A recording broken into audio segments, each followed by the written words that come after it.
kids have their stations all ready. They're excited. They usually chop up for stew and grinding.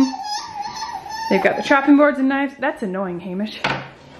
And bowls. Lots of bowls. Always so many bowls involved here. Bowls. No, we'll use a box for scraps. This or not. Are you able to talk me through a bit what you're doing? Taking off hair right now. This way it stays outside.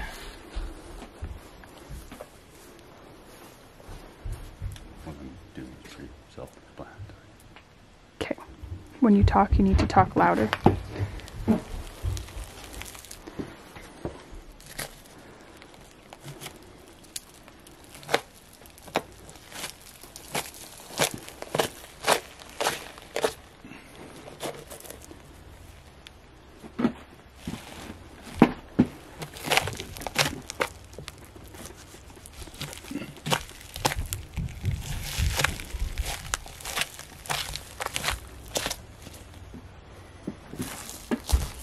All you're doing first here is just taking off the front shoulder. Rest of Right.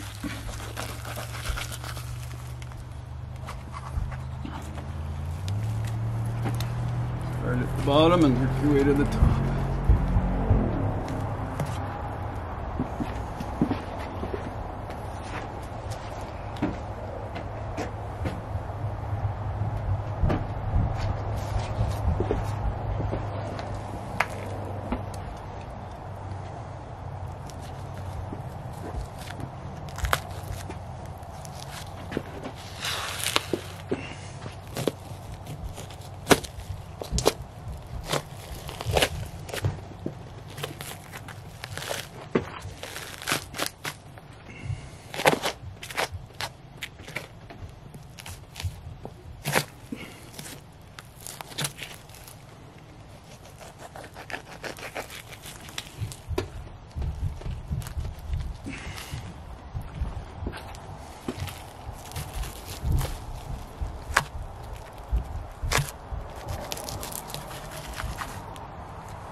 To it. For us, the name of the game on front shoulders is simply deboning.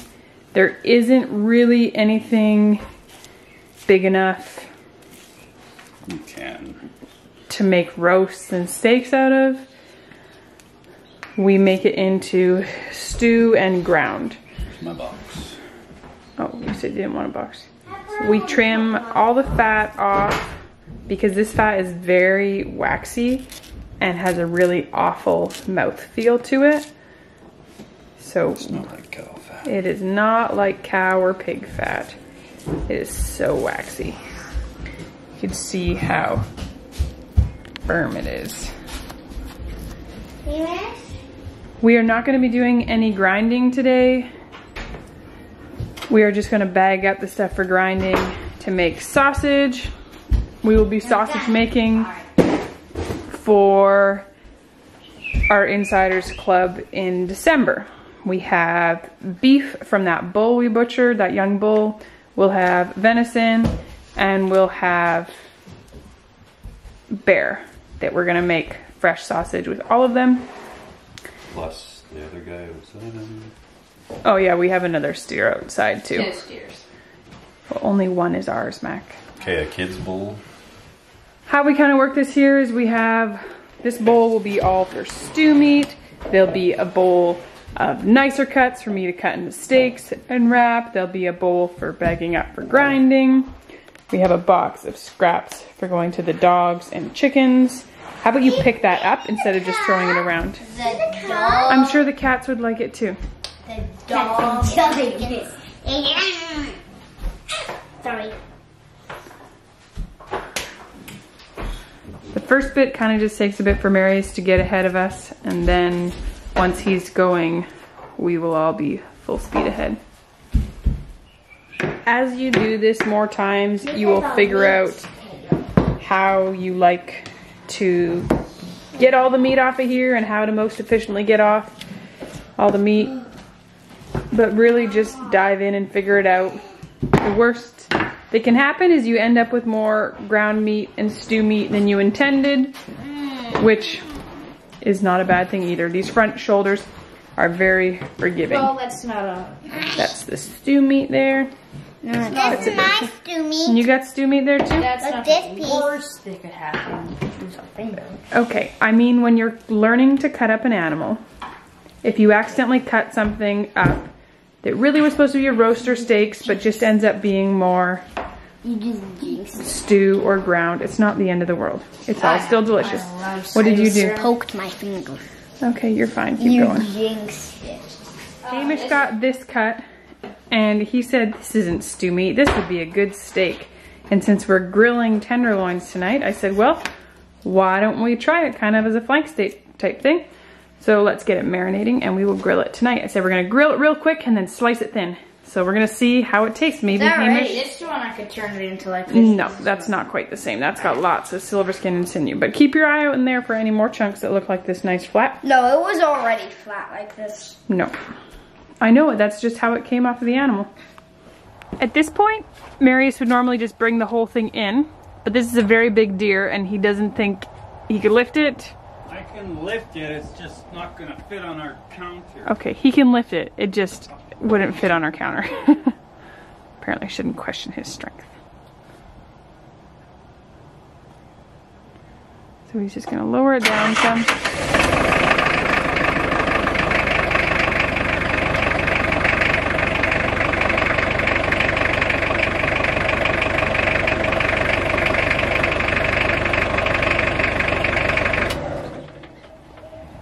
Pretty sure his game plan is to cut it. Let's see if I can get here on my zippers. These Game plan? I don't have it. the back end, also often called the hams, kind of end about here. So I think he's gonna just cut it off right there and take in all the rib cage and the neck.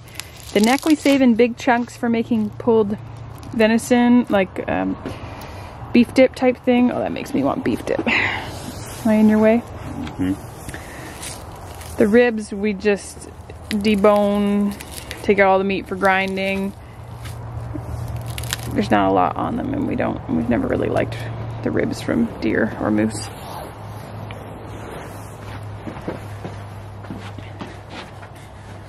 All our nice steaks and roasts are going to come from the hind quarters.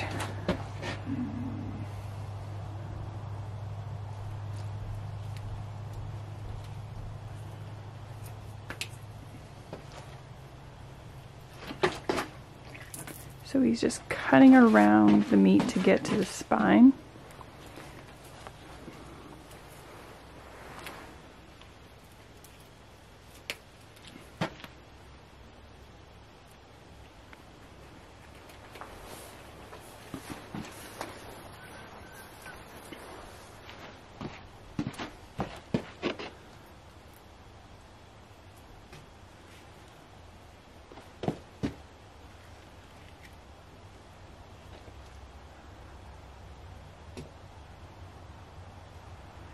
So much fat on this guy. We have saved fat before and made candles with it.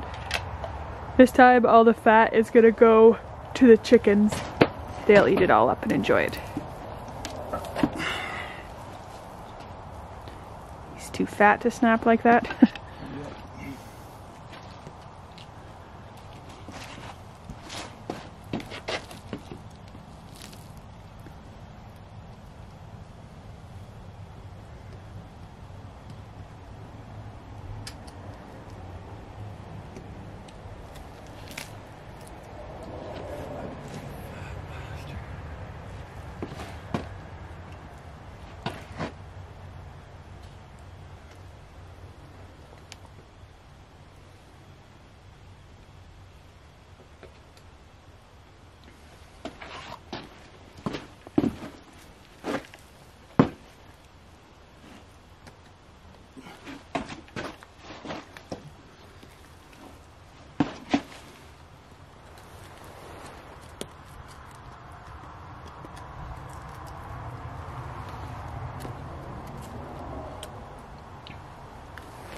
doing this without cutting myself.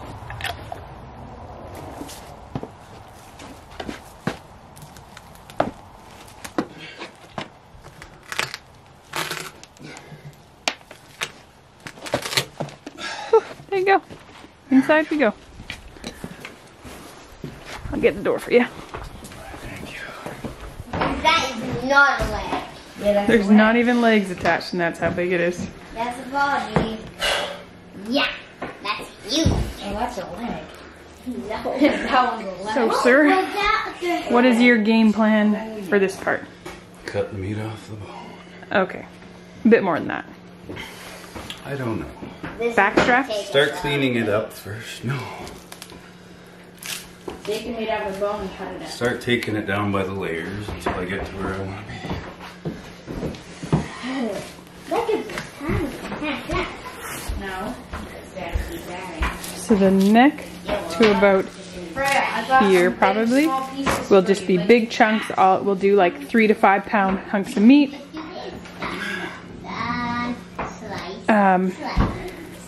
Underneath all these layers, there's some back straps. You can see his spine here. We can see the ends of these back straps, but look at this fat on top of them. Unreal. I know it seems unreal, but it is real. So these back straps are what loins people call them sometimes. They'll get cut out all the way to about here. And we just freeze them in chunks about that big. And we grill or pan fry and then bake that whole chunk and then slice it thin is how we found we like it best. I don't think we've ever got such a fat deer.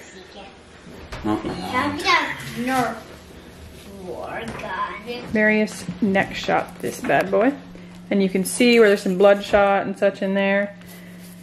We will trim this out, or Marius will trim this out.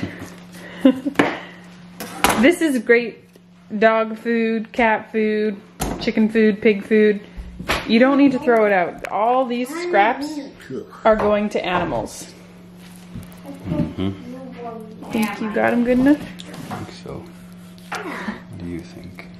I think you got them good. Real good. Yeah, he didn't go very far. He didn't go anywhere. I'm thinking of making some candles. I haven't done that in years. Haven't had a fat enough deer. Fill your boots.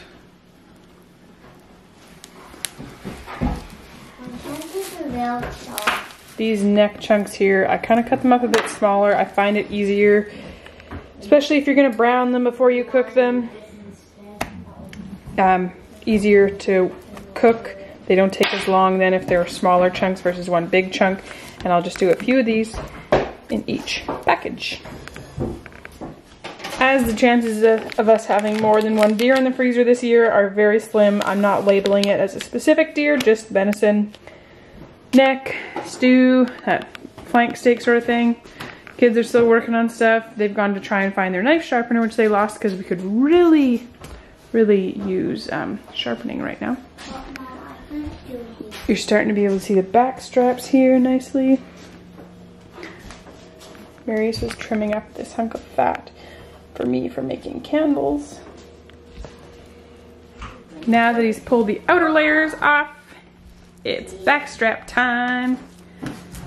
The name of the game is cutting as flush to the rib cage as possible to not miss out on any of that backstrap goodness. Because backstraps have this sinew silver skin along the back is why we don't do backstrap steaks. We, as I said, cut them, cook them in a big chunk, rare, and then slice them thin. We find it easier to slice it off the silver skin when it's cooked. Perfect. Not waste too much. Yeah, sure. No. Whoa, I just cut that in half. I know, look at this. Look at this. I'm glad I'm using a bigger knife now. And first thing it was just a big dough. And I guess this, and I guess my butt knife is just too small. It's the kitchen steak knife with a wooden handle. Hey, you forgot something. And meat scraps on duct tape. Sure. And ham? A buck knife is just a brand. Most didn't make it that way. Most do. Well, yours isn't. I love you can do that actually. I feel good for not fasted one and get pain if you're fasted. Doesn't matter. That's easy to cut. Just like look at it. It melts in your mouth. You want to prove that it melts in your mouth, Sam? 1 minute cut. That's easy. So good.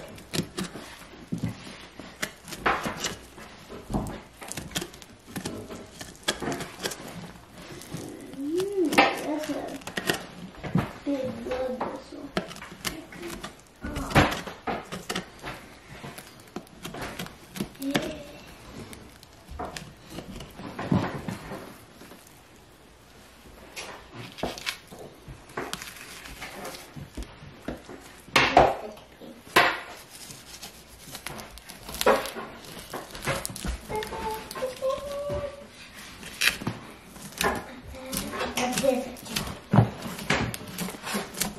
Mom, look how many I got in my bowl.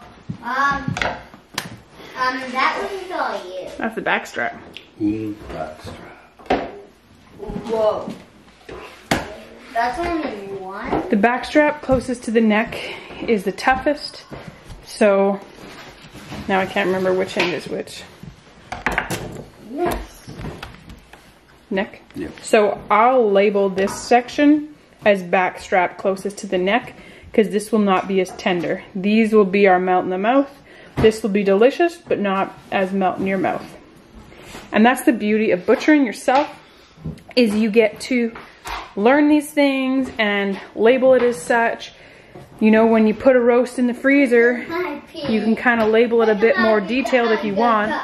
Like when I did our hams this year, I labeled them, you know, this one has a big bone, this one has a small bone, that sort of thing, so that I know when I go to cook them, is all this weight actually meat, or is there a 2-pound bone in here?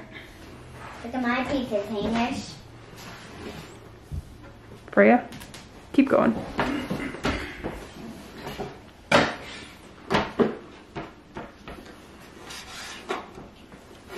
The tenderloins came out of right there. They go to a point at about there, and then another point there. Marius always takes them off first thing because otherwise you can end up with loss after aging them. After aging the carcass, they just dry out so quickly.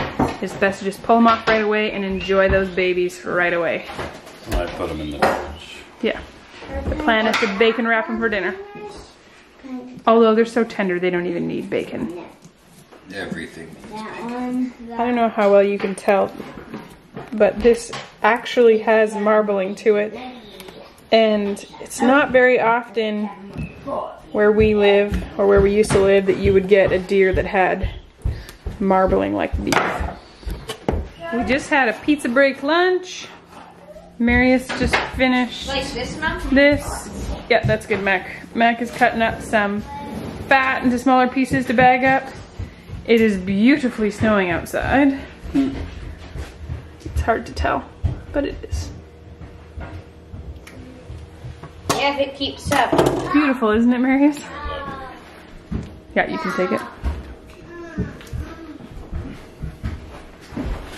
So I got the other back strap to deal with, and I got more neck to deal with. He's bringing up the hindquarters, but I'm just quickly getting a half gallon of dulce de leche going, which is a 3-ingredient caramel on my blog, because I really am feeling treatish. I really wanted to treat yesterday too. Just never got around to making any. Don't have any time to make it, but this mostly just makes itself. And then we can enjoy this with apples for dessert. Final stretch. Just, you know, sitting on my counter. Needs its toenails cut. maybe Dad should have blown them off then. What you got going on here, Marius? What you got going on here? Tell them. So you've cut it down along where the bones are, down to the hip socket. Trying to separate the halves. Hey, Mom. Look at all this fat. Excellent, Mac. That is a lot of fat. Man, we are chubby. It's incredibly chubby. There's Hard still, to separate these. there's still more to come.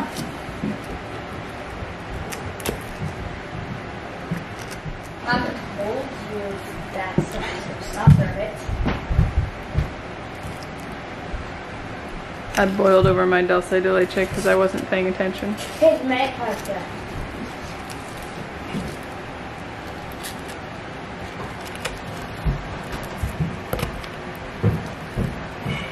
Just one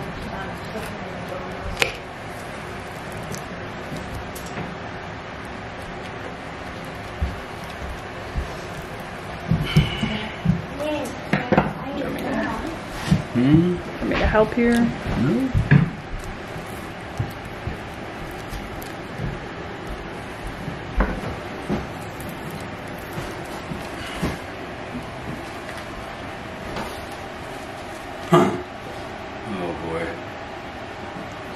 fat. It has to I be have the to get back to you on this one. I gotta navigate my way through this. It has to be the fattest rump I've ever seen on a deer. Yeah, it's the fattest from others on deer. And most deers I've seen are very fat.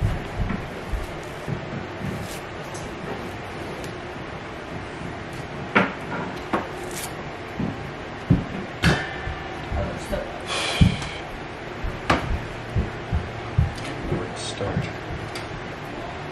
Now that he has cut 2.5 inches of fat off of the rump, he even got out his measuring tape, Mr. Carpenter.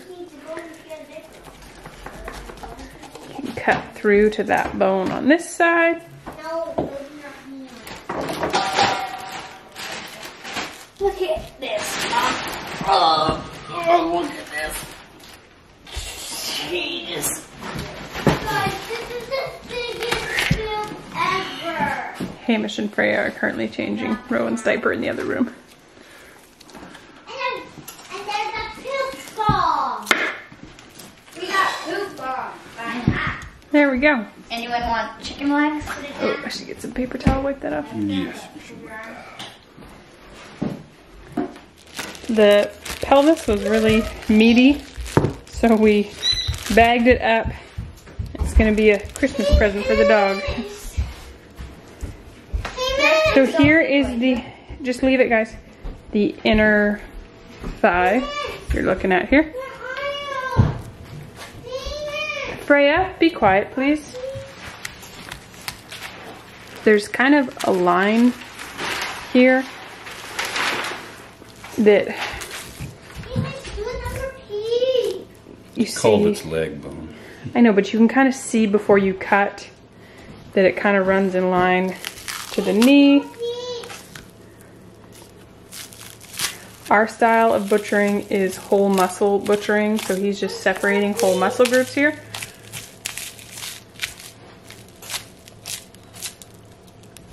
When we do cows and pigs, we'll do bone-in cuts, but when we do deer, we just do them whole muscle stuff. That is the very best part. I'll show you that in a second.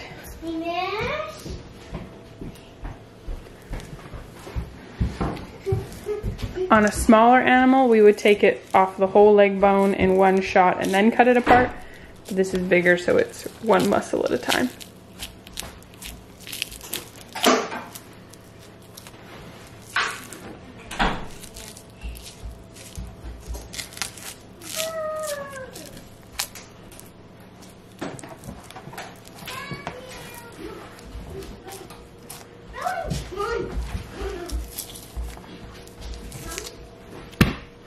This is like the tri-tip here. I'm going to trim a bit of the fat off.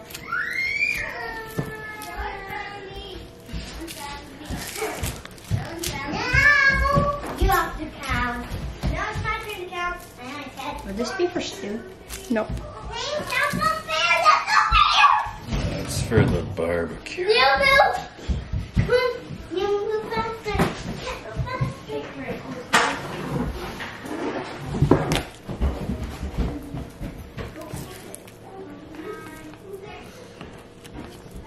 Here I come!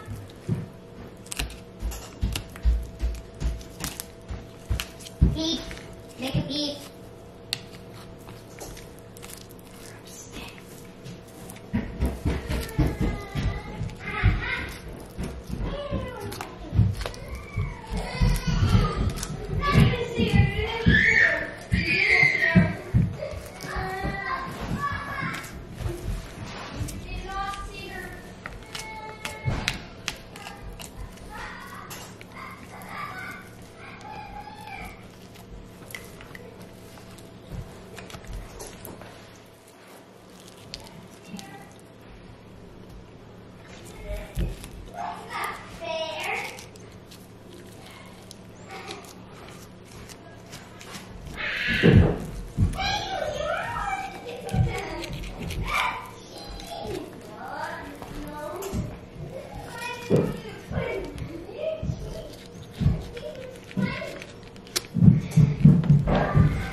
If you wanted to do bigger, or just break it down. Just break it down like you did the last one. Okay.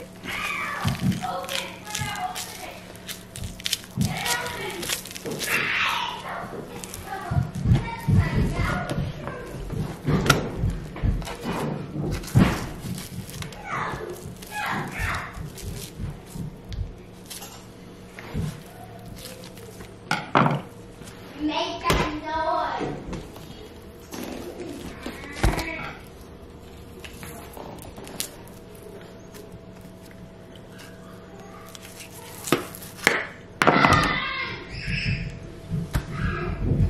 Some call this the football roast here because it's kind of shaped like a football when it's all folded back in together.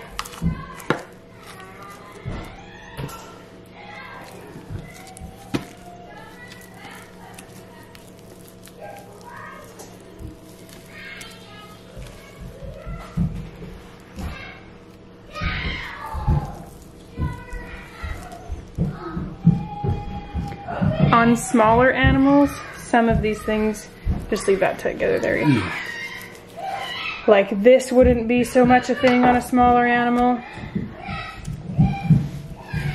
Sometimes you just have to kind of figure it out as you go. The rump are the most tender cuts, so pretty much any nice looking chunk off of the hind end is something that we save for steaks and grilling and that sort of thing. The kids are playing hide and seek upstairs, by the way. There you go, there's the football roast there. And this on a smaller animal we would not have separated from the football roast.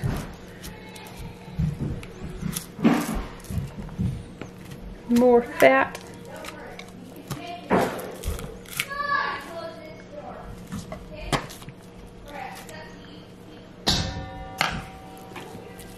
Stew.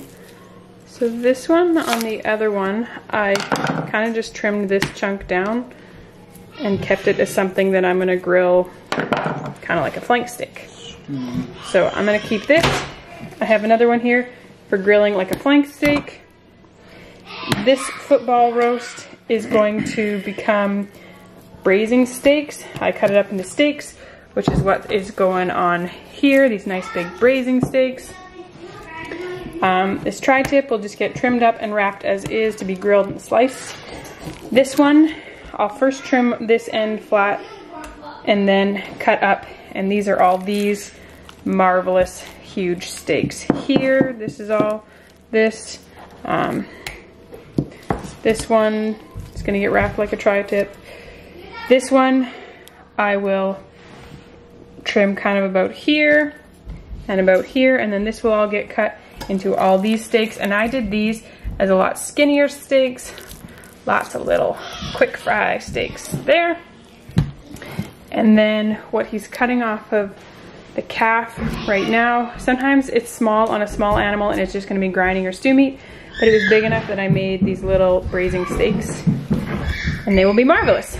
So now I need to wrap that and cut that and then wrap that, and then it's cleanup time.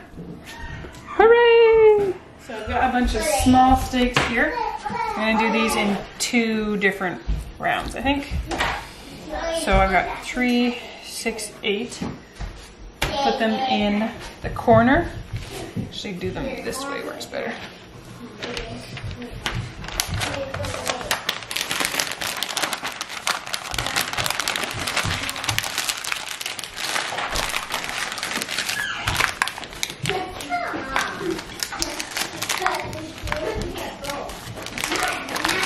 And then label well.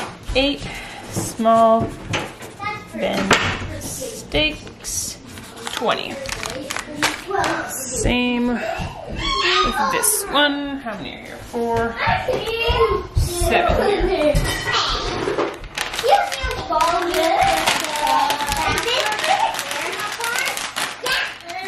10 for dessert.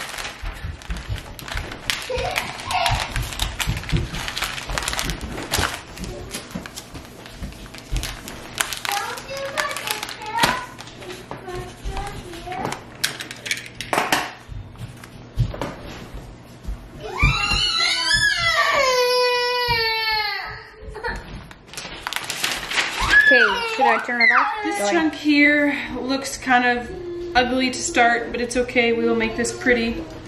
If there's any kind of loose things on here, we'll trim them off.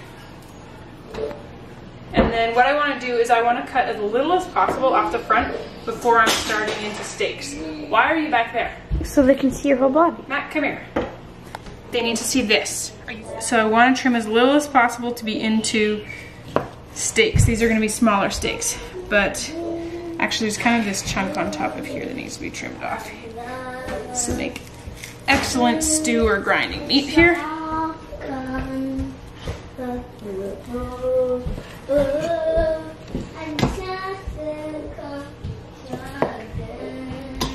Did you tell them how much fat we got off this deer? 20 pounds is saved for rendering. Yeah. Excuse me. Okay, so kind of come look close on here. You can see there's a gland here, how it's a different color. It's sort of blurred. Oh, just cleared out. You want to show it to them later? Just cutting that off. It's yuck. Yep. Scrap. No, they saw it better. Hamish and Freya, help with throwing. So at the end here, these are going to be tiny little steaks, but that's okay. I like tiny little steaks too. I'm doing these skinnier. You can see I did these steaks much fatter. These I'm doing as skinny little quick fry steaks.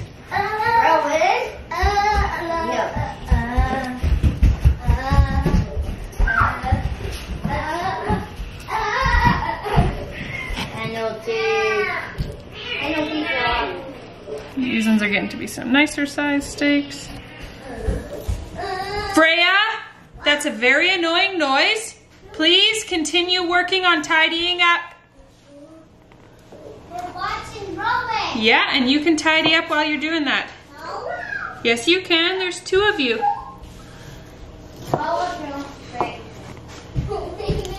Yeah, those are some nice looking steaks. Can't wait to eat them. so down to here is about the smallest steak I'm gonna do on this end, because this is real skinny. If this was bigger here, I would save this for like a flank steak type thing, but I'm just gonna throw this in the grinding pile and wrap up all these steaks. I like to sort them kind of by size here. So we do the same size together, so when you go to open a pack of steaks, you have all similar size steaks. So we'll do one nice big pack of a bunch of bigger steaks and then some smaller steaks, and this will get done into probably 2 or 3 packs of steaks too. So now time to wrap. Yep. For wrapping things that are a little more sloppy to wrap, for ground, we're not doing any grinding today, we're saving it all for sausage making. But the stew meat, if we were doing grinding, we have produce bags that we got. This is the bottom of the bowl, there's a bit of blood in there, but that's fine. We have produce bags that are like thicker ones that we got at a restaurant supply that we use for wrapping ground meat because we find it keeps things tidier. However, you kind of just want to do a pile in the corner and then scooch it back and then find the corners here and scooch them over. You want to try not to like push the wrap. You want it to be a nice tight package of meat so that the paper isn't in the creases of the meat so much, because when it's in the creases of the meat, it's annoying if you're trying to unwrap a partially frozen thing of meat. So make sure you just create a nice tight package without it going too into the meat. Also, we're wrapping with duct tape today because my children took all of my masking tape and we can't find any. Where's my pen? Go. Then stew 20. And that's a wrap. That's the last package to wrap. We're gonna weigh the rest of it, put it all in the freezer, and when we put it in the freezer, we have lots of freezers. We have 5. So we don't just like dump it all in one freezer. We spread it out in layers so that... 8 freezers, counting the small ones. Okay. We have 4 chest freezers, 1 upright freezer, and 3 fridges that have small freezers attached. Anyhow, that sounds more obscene than it is, but we have a milk cow, so 1 fridge is just milk cow stuff, and Marius has a fridge for his beer and projects because he's marinating or smoking things and all that sort of stuff. And then 1 is just our normal kitchen fridge. Right there. Anyhow, when freezing stuff, best practice is to lay it out in layers, a single layer, so that it can freeze fast, and then go back after it's frozen solid and bag it all up or organize it or whatever, but to start, just layer it all out. Let's weigh the last of this. So what we do, we have a fish scale. Yeah, I got it in a tackle box. And we just fill, this isn't the biggest cloth bag, but oh well. Fill a bag. The last one we filled was 10 pounds? Yeah. No, I think it was 20. Okay, no, it's 10. Where's Rowan? The bag of fat was 20 pounds. Let's see. Lift it up.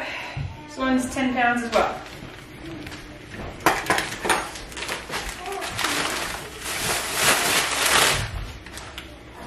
And the snow was stopped, but now it's coming back. It's been off and on for days. It's gonna be off and on until April. I just want it to be like just a thick blanket of snow, like it'll snow whenever it wants. 8 pounds. I don't like snow melt. I just want snow and then it can snow out. Then you can go snowmobiling? Yeah. Yeah. And snow fort. And all that stuff. Because this will be Rowan's first year when Get she the can... cat out of the house. Because this will be Rowan's first year when she can snowmobile. And another 8 pounds, so 26. Nope. That's... Freya, come get Rowan. Matt, this is all we ended up with for the scrap box. Not very much for considering the blood loss. Matt, that's really noisy and hurts my ears. Okay. Not very much considering the bloodshot. It's gonna get split between the chickens. And our math here, so the front quarters plus the ribs and the back strap, we got 56 pounds. That's like just how we debone the ribs and such. And 33 pounds of grind, which was primarily from the front. Hind quarter, we got 36 pounds, 20 pounds of fat. Needs 125 pounds of meat and 20 pounds of fat. That 20 pounds of fat will become probably 8 quart jars worth of rendered fat, which will be enough to keep us in candles this winter, that's for sure. Clean up time now. The dishwasher's running on a quick cycle. The dulce de leche is ready. When it looks like this, it is ready. And no, just wait a second, Freya. You know, this bowl was never used. Yeah, but it was here amongst all the scraps, so it needs to be washed.